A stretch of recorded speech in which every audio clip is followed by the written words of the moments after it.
Now I think it's time to really get creative and start to blend and composite these guys together. Now, feel free to just, do your own thing, but, we're going to brainstorm together and create something that's going to be kind of cool. Don't forget, we're bringing this into After Effects, and we're going to add snow. We're going to have a layer of clouds and mist and all kinds of craziness going on. So I'm going to go to my landscape here, the one with the mountain. I'll add a layer mask. I'm going to grab my brush, and don't forget, I'm going to paint with black here. I'm going to paint away some of this sky. And as you can see here, we see the checkerboard because I have the cloud layer a little lower than it needs to be. And I'm going to click on the cloud layer and just move it into position like so.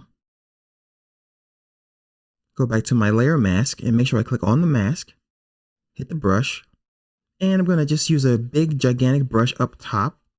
I'll move the clouds over a little bit. Clouds are just misbehaving all around. I'll go ahead and press Command and Control T so I can just scale that up pretty nicely and move that into position. Hopefully the clouds will be in the right spot now. Go back to my layer mask and I'm going to get a smaller brush. I'm just clicking right here in the options bar and I'm just dialing this down. I move my mouse out into my window here so I can see the size of the brush.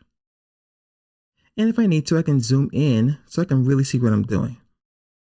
Click on my brush and just gently paint away the background. Now, if that's too soft for you, you can go here again and click on this hard brush. And the hard brush will give you a little bit more control. However, it might not look quite as natural. So, use that to taste. Now, another really cool tip I want to share with you is the layer mask doesn't just mean we have to use this picture of clouds.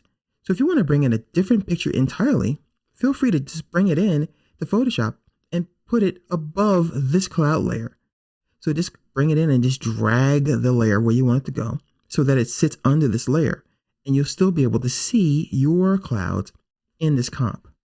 So you don't have to use the picture I gave you guys. So feel free to do whatever you need to.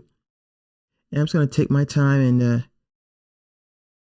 just focus on the mountains real fast because this will give me the freedom to be sloppy after I get this detail down. Now, I just want to mention that I'm going maybe 1,000 times faster than I would in real life. Especially if this was for a client. I would never go quite this quickly. All right, so I just want to show you guys how we're going to do this. I'll hit the right bracket on my keyboard and I'll just butt up against this line here. And slowly but surely bring in the new sky. Sky replacement is something that's very common inside of Photoshop, and I do it for clients all the time. It's not usually this easy, by the way. There's usually branches and telephone poles and all that kinds of stuff that you have to remove for a sky replacement. All right, so we have our sky in place. And don't forget, guys, you can always rotate this if you're not happy with it. Once again, the Command and Control key, and I'm just zooming out by hitting the Command or Control key and the negative key on the keyboard.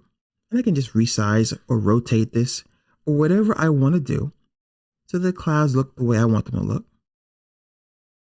I can double click on the magnifying glass to really zoom in or the hand tool to fit into my view. And it looks pretty good.